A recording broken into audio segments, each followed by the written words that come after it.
This episode is brought to you by Marvel Studios Echo. All episodes streaming January 9th, only on Hulu and Disney+. Rated TV MALV. Viewer discretion advised. Maya Lopez has betrayed her mentor, the notorious Kingpin. Now on the run, she returns to her hometown to prepare for the biggest fight of her life. Don't miss Marvel Studios' hardest-hitting series yet. An epic 5-episode event. Marvel Studios Echo. All episodes streaming January 9th, only on Hulu and Disney+.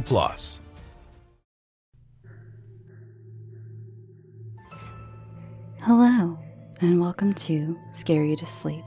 I'm your host, Shelby Scott. Welcome to another Brevity episode. This one contains some stories I've been sitting on for quite a while, and it's definitely an eclectic bunch. There's even a poem. Episodes like this always intrigue me because I never know which ones will really resonate with you. I'm usually surprised when I hear back about what your favorite story was. Before we begin, I'd also like to say that there is a new guided nightmare on the Patreon page. I'm going to keep trying to deliver extra free content as well here on this channel, but to balance things out and to keep my lights on, I will be doing some extra stuff over on Patreon. Currently, the lowest tier is only $1, and it gives you access to all bonus content, including my ongoing narration of Frankenstein, all the guided nightmares, and more true crime stuff than you see on this normal page. The newest guided nightmare is Lighthouse. And for those of you who are new to the channel and haven't heard of guided nightmares, they're these weird things I created where I begin each one with meditation and relaxation techniques to get you into a calm and immersive brain space. They definitely aren't everyone's cup of tea. I understand that, which is why they all live over on Patreon. I do have one guided nightmare episode on this channel, though, if you scroll back far enough, if you'd like to listen to a whole one before deciding to join. Anyway, enough about all that. On with the stories.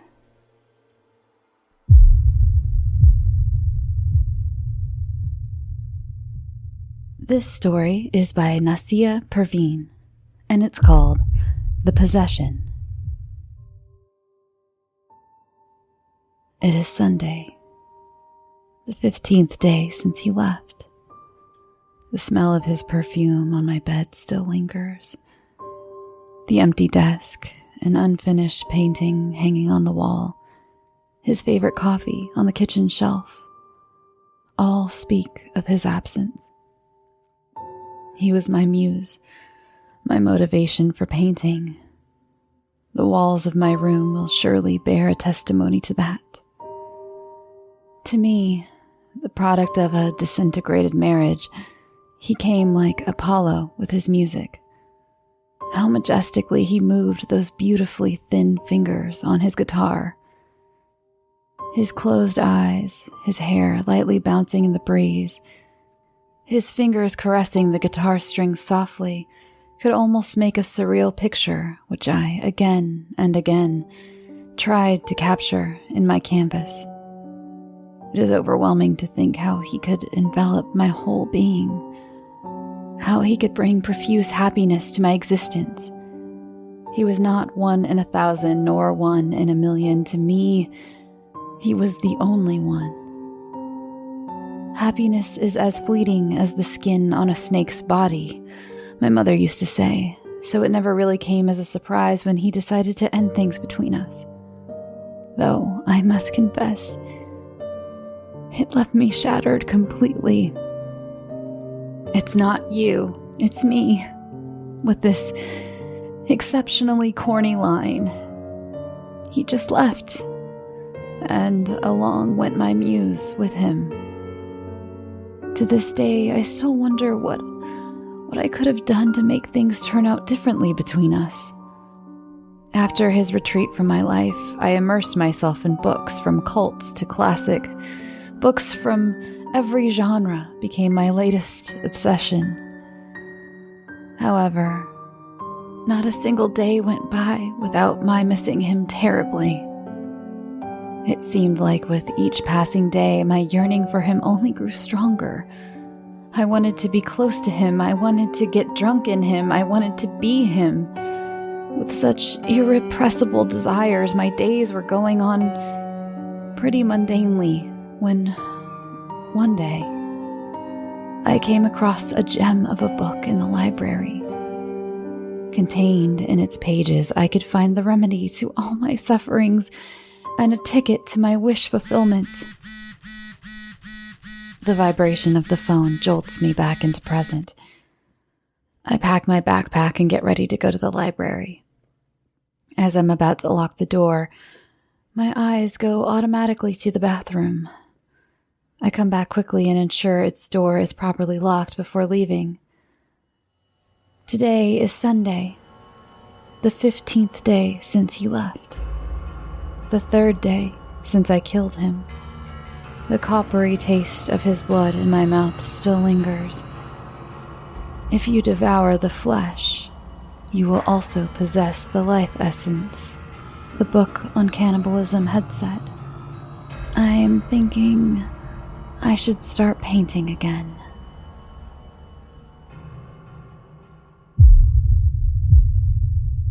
Don't Let the Bedbugs Bite by Malcolm Johnson.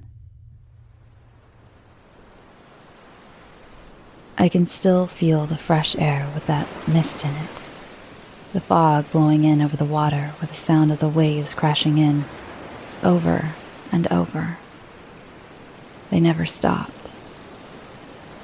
The air was so clean and the sky was so huge, all filled with fog and mist.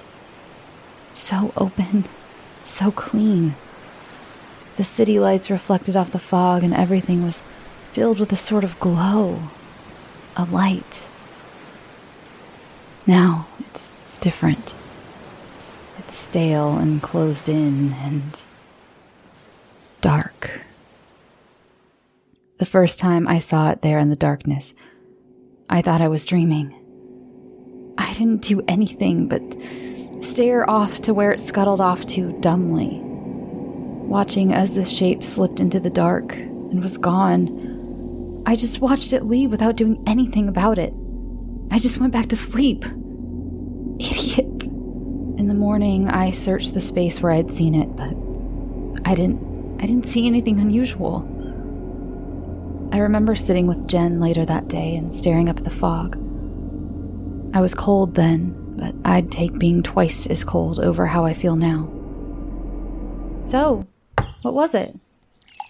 She stirred her coffee and stared at me like she was trying to decide if she was going to smile or frown. I don't know. I think I was just asleep. It didn't make any sense. It was like frickin' E.T. or something. A little kid. I'm sure I was dreaming. Forget it. I managed to laugh, but she was reluctant to join me. Well, have it looked at. It might be a rat or something. A rat or something. Big frickin' rat that walked on its hind legs? Size of a 5-year-old. Yeah. You might want to get someone in to look at that. I never did have anyone check it. A dream? A nightmare? Who checks that? If I wasn't so scared right now, I'd laugh. I'd laugh my ass off. But I don't make a sound here in the dark of my bedroom as the lights I left on flicker, dim, and go black yet again as I find myself in bed and scared. Yet again. Like a somnambulist in a film, I clamp my eyes shut tight. I can hear it coming closer, with small, dragging steps. And I keep my mouth shut and try to pull the sheets up around my nose so I can't smell its breath, which smells stale and like sick vomit. I can hear it. Feel it right in front of my face. Breathes on me and stares. I can feel it staring holes in my face, but I keep my eyes closed tight and pretend to sleep. My body is rigid. I can't move. I don't want to see it. I caught a half glimpse once in a motel in Vancouver, and that was bad enough. Back when I thought I could outrun it, hide from it. want to scream, but I stay silent, still, and I keep my eyes closed shut, pretending to sleep until it goes away. God, it's so close. I can feel how close it is. My skin picking up the closeness of it. Its mouth rasps out in little belching gasps of stench. I can feel the bile churning in my stomach. I just wish it would go away. Just go away and leave me alone. But it never does. Here, in the dark, do I dare open my eyes and look it in the eyes?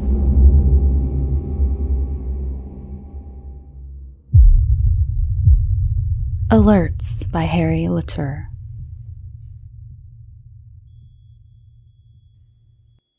I hear the sound in the distance, comparable listening to a distant ocean through a seashell. Moments later, I hear it again, this time with much more clarity. My mind is still filled with the fog of sleep as it churns, attempting to discern the source. Seconds later, like a ton of bricks falling upon me, it hits me. It's the smoke detector in the kitchen. That's the replaced battery signal, I thought. Jesus, why couldn't this happen yesterday or last night? I mutter in disgust.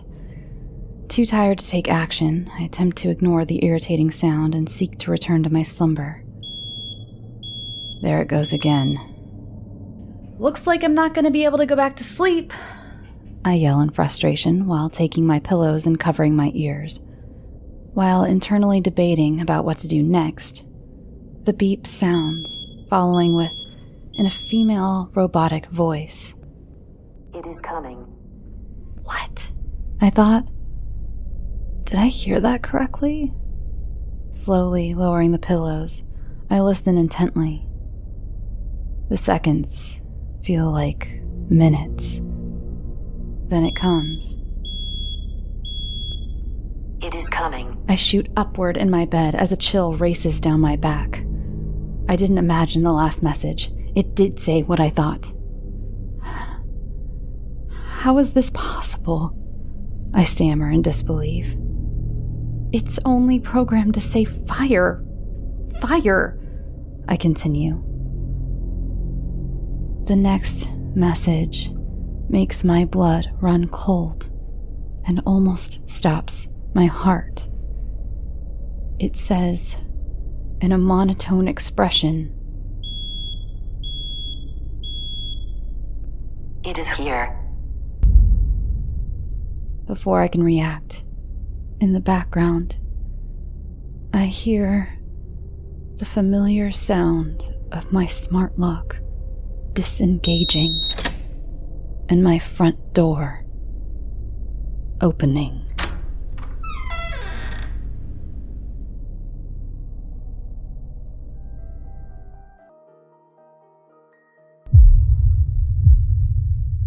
Loose Strands by McCarthy.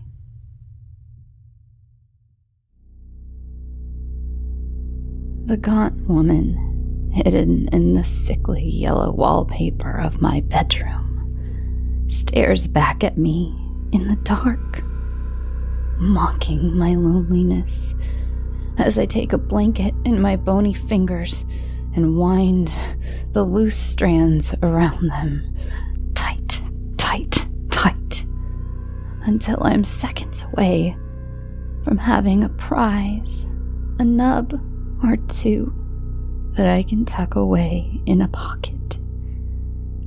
When my blanket's been ripped to shreds, I pick at the slivers of skin that jut from the tender flesh surrounding my cuticles with dirty fingernails, with gapped teeth. I tug, desperate to feel that sharp tear, that comforting rip.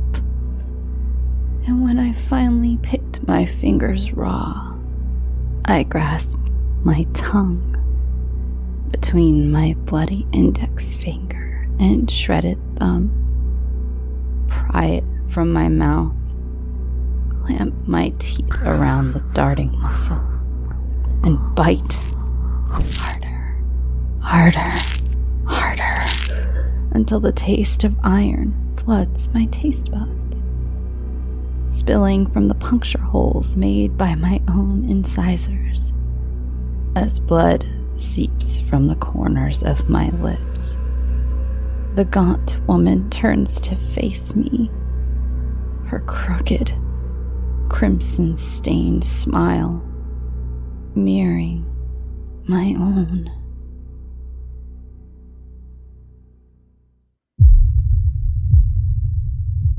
Cinderella by Nina Agelvis.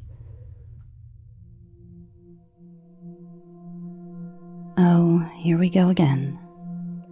Another Cinderella story. What if I told you this story was different?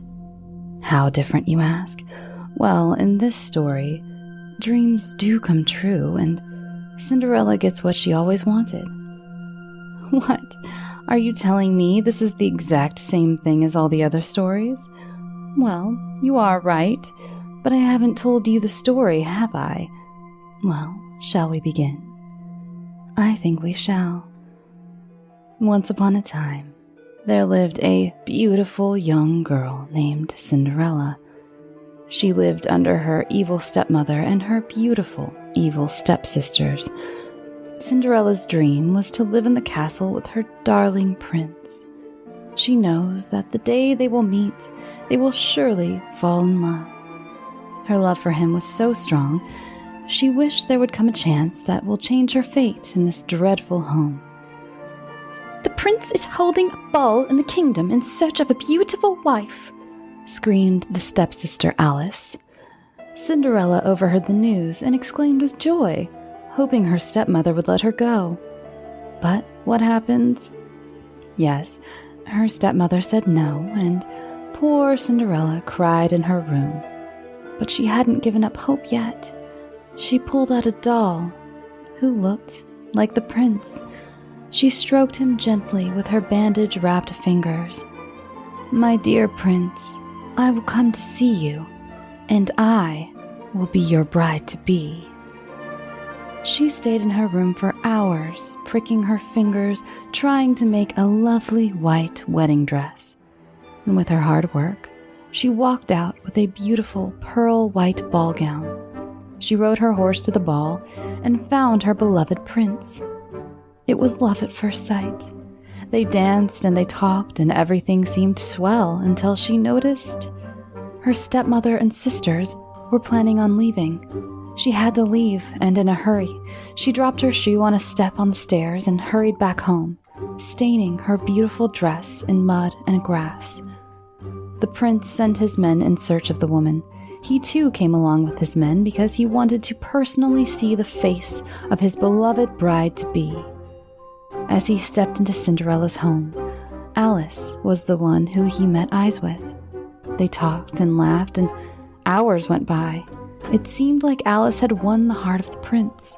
Cinderella came running down in her torn-up wedding dress, hoping to surprise her beloved prince.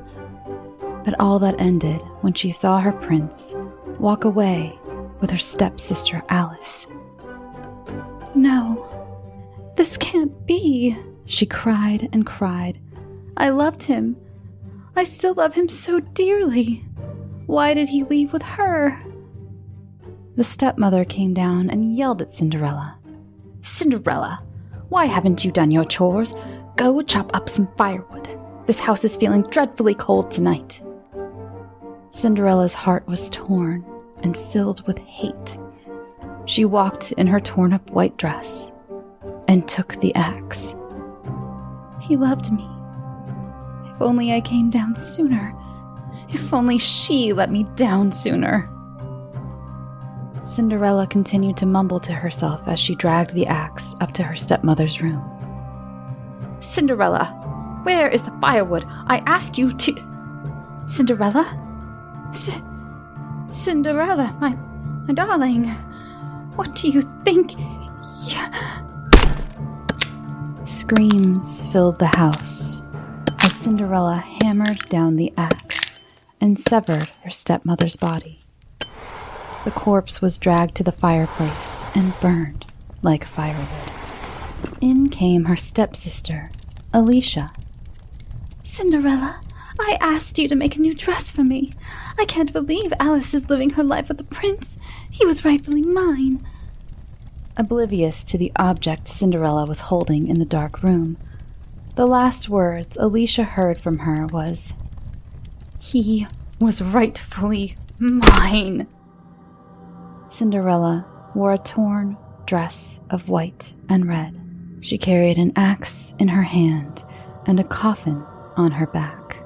Inside the coffin, you could hear the squish, squash sounds of Alicia's chopped-up body moving around as Cinderella rode her horse to the castle. As she walked in, the first person she met eyes with was her sister, Alice. "You stole him. He loved me. How could you?" Alice was frightened by the insane woman crying with an axe in her hand.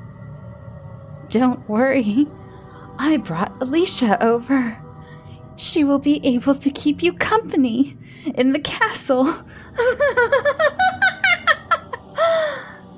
Cinderella laughed as Alice's screams filled the castle.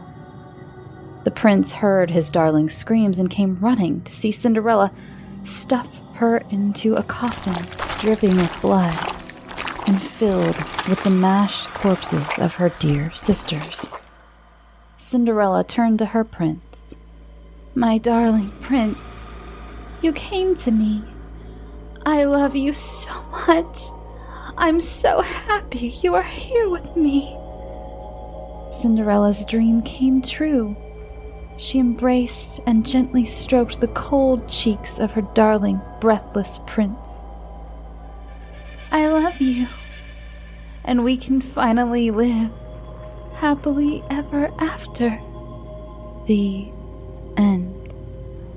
So, this is the story of Cinderella. Didn't I tell you that dreams come true? And Cinderella got what she always wanted. It's exactly the same story. Don't you wish you had a girl who loved you that much? I guess it didn't really matter what happened in the story, but as long as there is a happily ever after, I guess there's nothing wrong with that, right? Hey there, it's the new year. You've got mood boards and resolutions, and work is back in full swing, and you don't need any extra stress in your life. And Factor's ready-to-eat meal delivery takes the stress out of meal planning and sets you up for success in the new year. Skip the grocery stores, prep work, and cooking fatigue. Instead, get chef-crafted, dietitian-approved meals delivered right to your door, with over 35 meals to choose from per week, including options like keto, calorie smart, vegan plus veggie, and more. Plus over 55 weekly add-ons. You'll have a ton of nutritious and flavorful options to kickstart your resolutions. Forget frantic lunch preps and rush dinners. Factor's 2-minute meals are your secret weapon in the new year. Fuel up fast with restaurant-quality meals, all delivered right to your door. Factor now offers loads of snack options like breakfast, smoothies, juices, snacks, and more to keep me going no matter what's on the schedule. Skip the overpriced takeout trap.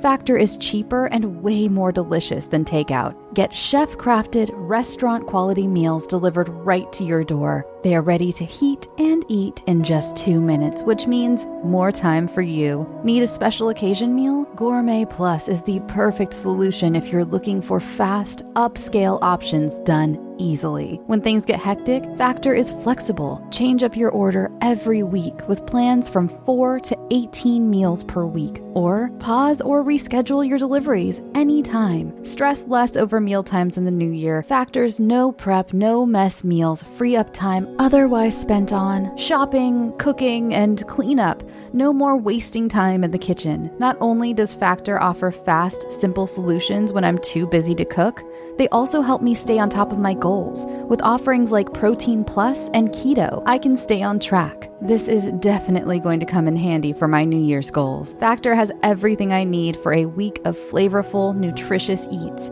In addition to ready-to-eat meals, they have cold-pressed juices, smoothies, energy bites, extra protein, veggie sides, and more to keep me energized during frantic times. Head to factormeals.com/scareyoutosleep50 and use code SCAREYOUTOSLEEP50 to get 50% off. That's code SCAREYOUTOSLEEP50 at factormeals.com. Something I Can't Explain by Anna Lise.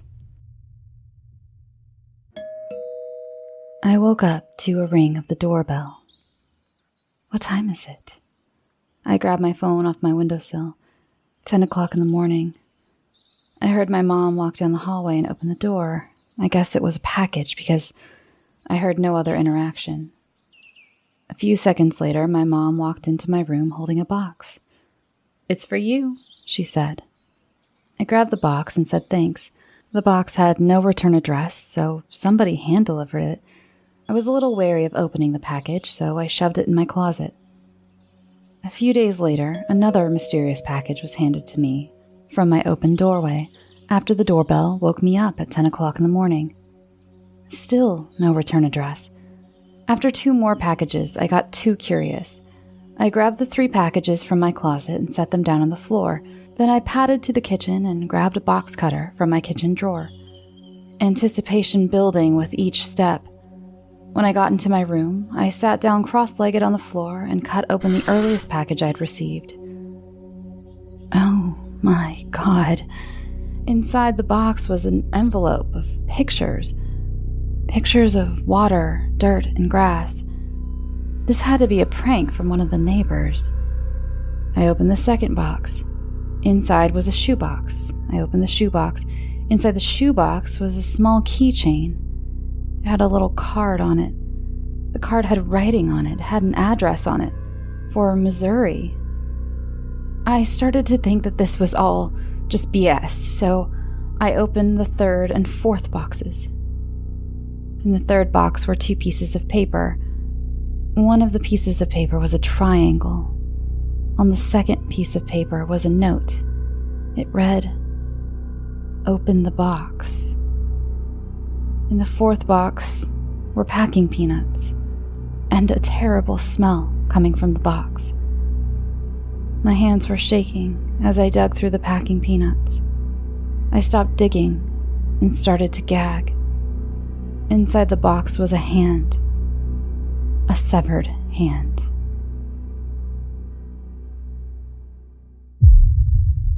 WTF by Harry Lauture.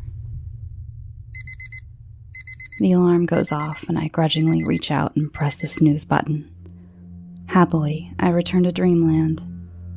5 minutes later, the alarm goes off again, and I slowly rise while turning off the alarm. Attempting to rub away the sand of sleep from my eyes, I rise off the bed, a little disoriented, and head towards the bathroom. As I enter the bathroom, I flip the switch, and the bright overhead white light reveals an ordinary apartment bathroom. My journey ends at the sink. I yell to my smart speaker sitting on my hallway table to play the morning news. The familiar sounds of the anchors gradually edges me back from my zombie state. Looking at myself through the mirror, I make a mental joke of how I look more like a corpse than my usual morning self. I reach for the bathroom cabinet and swing it open to grab my toothbrush. I place the brush on the side of the sink and proceed to close the cabinet. Something clings on the bathroom floor tiles. I instinctively look downwards and perform a quick search. Nothing. I return my gaze to the mirror, my mouth agape and eyes bulge as big as small saucers. There, in the mirror, my image ever so slowly lifts her head to reveal a devilish smile, and then proceeds to mouth, "Oops." A small scream escapes me as the other rushes the mirror and stops an inch away. I recoil backwards as the tips of her fingers emerge from my side of the mirror. Knees quake and I swallow hard. More of my doppelganger emerges from the mirror while I freeze in fear. With much effort, I force myself to run. While my back faces her, from the corner of my eyes, one of its outstretched hands barely misses grabbing hold of one of my arms. I manage to escape the bathroom and slam the door shut. From inside, I hear a bone-chilling shriek. It sounded like a mixture of anger and frustration. I pull on the knob for dear life as it pounds on the door. Just as pounding reaches its apex, it suddenly stops. The sudden silence is deafening. The hairs on my arms and back of my neck prick as unease twists my stomach. A vile laugh erupts from within the bathroom, followed by, I have all the time in the world to wait for you to tire or get thirsty. It continues. This is a one-time offer. Choose to be consumed or live out your days in my side of the mirror. Tick-tock. Time is ticking. Following the message is stillness as I can feel its eyes gaze at me through the door. Uncertainty hangs as my mind races to figure out what to do next. Should I choose option A or B? Both are equally terrifying. Slowly, I realize the strain of pulling the knob is draining me. I will need to make a decision sooner rather than later.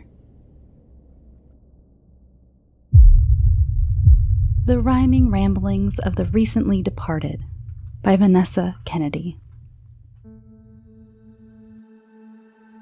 It may be a bit odd, but at times you'll give an agreeing nod to what I have to say about that strange day. It started out like any other, but something was a bother. The winds had changed, things had been rearranged. What was up was no longer pushed up. What was down was all run down. What was right was no longer all right. What was left was a victim of theft. This wasn't the world I once knew. It was all brand new.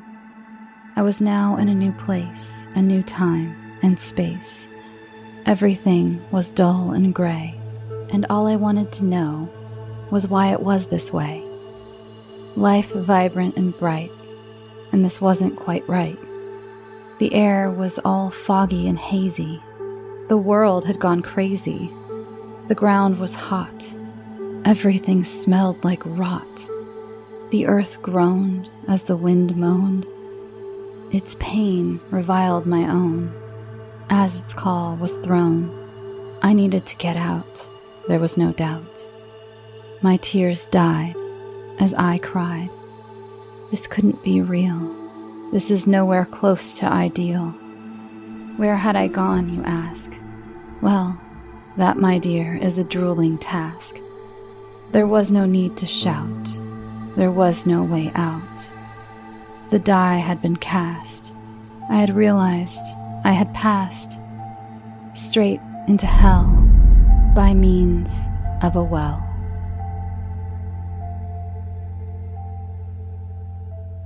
Now, our last story of the evening was tucked here at the end because it may be something many of you would like to skip. It talks extensively about a fictional mass shooting, so please feel free to bid me adieu for tonight and turn off the episode.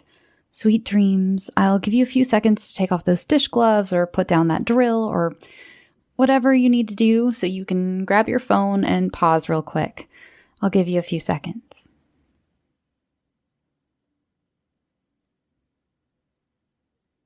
Okay, I think we're in the safe zone now. If not, don't worry, I'm not going to jump right into the story. I'm going to give a little explanation for why I included it. So this story was sent to me by someone who had experience with another more modern shooting and seemed to be inspired by the darkness that he felt. I included it because even though it isn't what most would consider horror necessarily, it's definitely true life horror, and it's told solely from the perspective of the victims, the very confused perspective. I'm a big fan of true crime, and as I'm sure many of you are listening to this, true crime and horror podcasts tend to have a lot of crossover audiences. One thing I've noticed in the true crime community is that far too often I hear podcasts where the hosts can't even be bothered to remember victims' names. It's all about the killer. And I'm not stupid, I get it. The killer is why we listen. They are the part we don't understand and we want to figure out. And I feel like sometimes the victims get a little bit overshadowed by the killer. And, again, it is a difficult balance. I'm not going to call anyone out because I understand. I don't do a true crime podcast. It's a hard balance between let's talk about why this killer did this, maybe like what was going through their heads versus, their victims. And you've got to remember their victims. And sometimes they have multiple victims, especially when it comes to something like a mass shooting. And do you talk about each and every one of them? Maybe it's a better idea to not really talk about their private lives because they didn't give, they didn't do anything to warrant and give permission for you to talk about them. Anyway, I understand that it's very difficult and it's a very weird place to be. And my hat's off to true crime podcasters who have to walk that tightrope, all the time and week to week. This story is very sad. Don't get me wrong. This story is a bummer, quite frankly, but it's a very realistic version of what happens to the people whose names you don't remember, at least from this author's perspective, who he explained to me, how he was feeling during the event that he went through. Anyway, I've been rambling forever. I'm going to hop off this soapbox and just get on with the story already. I just wanted to give you guys a little backstory about why this is kind of a left field thing, and I know it's a very sensitive subject.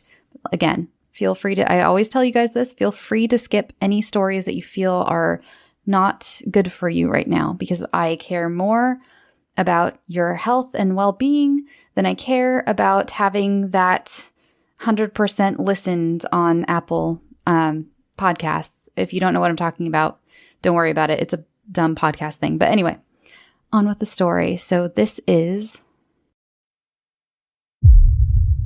2 minutes 37 by Nicholas Hilling. I'd already had a few drinks, so when I went to put the beer on the table, I missed very slightly. I placed it on the edge of the iron wireframe patio table and could see from the corner of my eye the bottle fall to the cement in slow motion. It turned as it spun, hitting the hard ground on the neck and shattering into a dozen pieces which glittered in the harsh lighting as they danced crazily.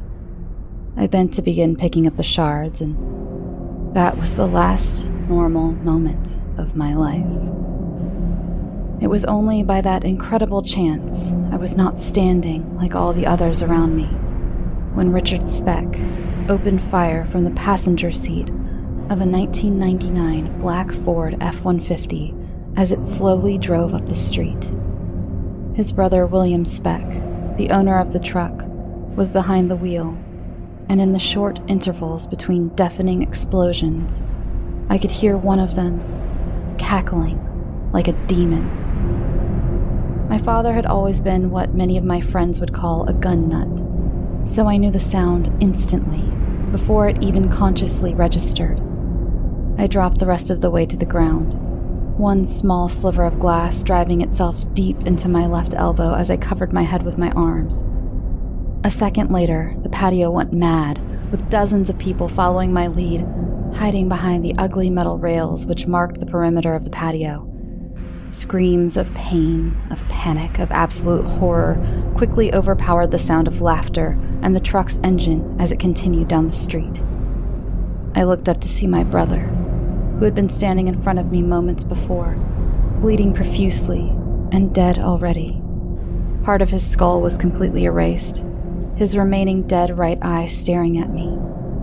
My stomach heaved, and I turned away, closing my eyes tightly as the contents of this evening's festivities threatened to evacuate my body. When I opened them, I saw my girlfriend Sally a few feet from me, clutching her own stomach as her lifeblood seeped onto the warm evening ground. She looked back at me, eyes pleading, mouth open in a scream, just one of what seemed a million. Quickly as I could, whole body trembling. I crawled my way to her and wrapped her in my shaky arms. Further down the street, I could hear over the sound of the shrieks more rounds being fired into innocent men and women. I closed my eyes to the carnage all around me, and those who were capable began fleeing in terror to get indoors. The patio turned to chaos, and survivors pushed and shoved one another out of the way to escape the scene. I flinched with each additional report of the rifle I had only briefly seen, quickly drawing in a breath as there was a momentary pause between explosions. A couple heartbeats later, the firing resumed, and I flinched again and again and again. I could hear people inside calling the police as the sound of the gunfire drew further away. The shrill squeals of shocked youth explaining the situation to the authorities. But all my mind could focus on was holding Sally, blocking the brief vision of my brother from my mind through sheer willpower. Again, I heard a lapse in fire, then 2 more shots from what my ears told me was a pistol, followed by the distant sound of the truck crashing into another vehicle. And within just minutes, it was over. Less than a minute later, I heard the screeching of sirens as they approached from multiple directions, and opened my eyes to see the flickering red and blue of salvation. Sally was breathing shallowly, unconscious, her arms now slackened around the gaping wound in her abdomen. Another minute, and the first responders were pulling her from my grip. And that is where my memory fades. The next memory I have was waking in a chair. Early in the morning hours the following day, in the hospital waiting room awaiting news of Sally. My eyes puffy from tears, my throat harsh and dry from sobbing. The following hours were similar as I awaited news of my best friend and love of my life, still in surgery. After 3 hours or so more, a doctor came to tell me that she was out of surgery and had been stabilized, and hospital staff had contacted her parents who lived across the country. They got on the first available flight and arrived almost 6 hours later. When they arrived, they were met by overloaded staff tending to dozens of other family members, but were eventually ushered to wait beside me. Her mother embraced me, though we had only met once before, and her father asked me to tell him everything. I was unable to get the words out of my mouth and managed only to break down once more into sobs. Sally's mother squeezed me tight again and held me until my crying ebbed to a whimper. In time, we were allowed to see her, and the 3 of us spent nearly every moment in her room for the next week, before she was finally released from the intensive care and was taken to another wing of the hospital. Though she had awakened several times, she was only lucid for brief bursts during her stay in the ICU. Finally, she came to completely in the recovery wing, 9 days after the shooting, and I finally allowed myself to put aside my concern for her, however briefly, and began to mourn my brother. The guilt for not having done so sooner was overwhelming, and Sally tried to hold me as I broke, though her parents stopped her for fear of reopening the wound. So she held my hand and cried with me, and I felt, finally, healing could begin. To this day, nearly a year later, Sally rarely ventures from our shared apartment for fear of seeing more violence, fear of once again being a victim. I cannot possibly blame her, though I cannot help but slightly resent that she did not go to my brother's funeral. Our parents died when we were young, and both were only children, so the service had been lacking in familial support. Still, we have tried to move on with life, therapy, and support groups, and many nights held in each other's arms, crying until we finally fell asleep. But I know nothing will ever erase the horror of that evening, of those few brief moments that changed my whole world and robbed me of my brother.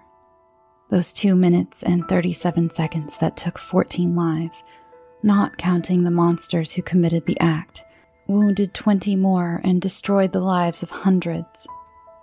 Perhaps the worst part of it all, the attack was politically motivated, targeting establishments frequented by my city's young, largely progressive population. Disgusting creatures who believed what they did was righteous according to a manifesto that they had plastered around the internet just prior to the attack. In it, they stated, "The only way to save the country is to excise the liberal cancer within." But my brother was the least political person on the planet. He believed in the good of mankind, in everyone. He had been out that night, same as any time he went out, to celebrate community, he said ad nauseum. However, I can no longer believe that mankind is good. My faith in my peers as generally more good than bad has been shattered, and I don't think it will ever return. I've tried to join groups seeking gun reform, but I'm unable to bring myself to care. Tried to help others struggling with loss, but again, I'm unable to care. I find myself at a loss, adrift in a sea of grief and disgust and, strangely, apathy. My life may not be over, but the life I had prior to those not quite 3 minutes died the second I saw my brother's lifeless eyes staring back at me. I see it every night when I sleep. It wheedles its way into my thoughts when I am awake. It has destroyed my concentration, my ability to work. My previous life ended that night, and I don't know how to build a new one. So I cling to Sally, and she to me, as a lifeboat in the aforementioned inky black sea of despair.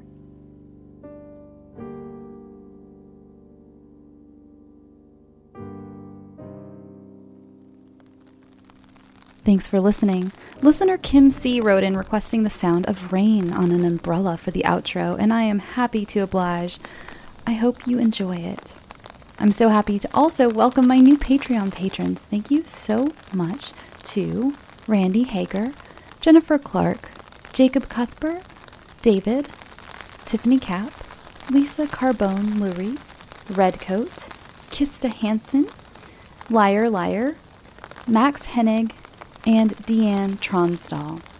Thank you so much, all of you, and I recognize a lot of your names. I know I've interacted with you on Twitter or just through email or on Facebook, and thank you just so much to all of you. You have no idea how much this means to me, and you guys are my heart. I'm sending you so much love and light and happiness. I want to send a huge, big thank you also to all the essential workers out there, truck drivers, like my awesome cousin Andy. Hi, Andy, I know you listen. Retail workers, medical workers, first responders, delivery drivers, anyone who is out there risking their health to make all of our lives as normal and easy as possible. And to everyone else, please remember to be kind to all of those who are out there. Tip your delivery drivers. Don't yell at grocery store workers. That should be an easy one, but it has been proven that it has not been easy for a lot of people lately. Please be patient. They deserve our kindness. If any of you have spent any of this time writing, then remember, you can send your submissions to scarytosleep@gmail.com. You can follow the show on all the social medias. I've also started slowly adding all of my episodes to YouTube, just to give you an extra way to listen if you prefer using that. It's just a static image of each week's thumbnail on with the audio playing, but from what I've heard, a lot of people use YouTube to listen to podcasts, so there they are. They're not all up yet, but I'm going as fast as I can. I think that's all. Now, go get some sleep. Sweet dreams.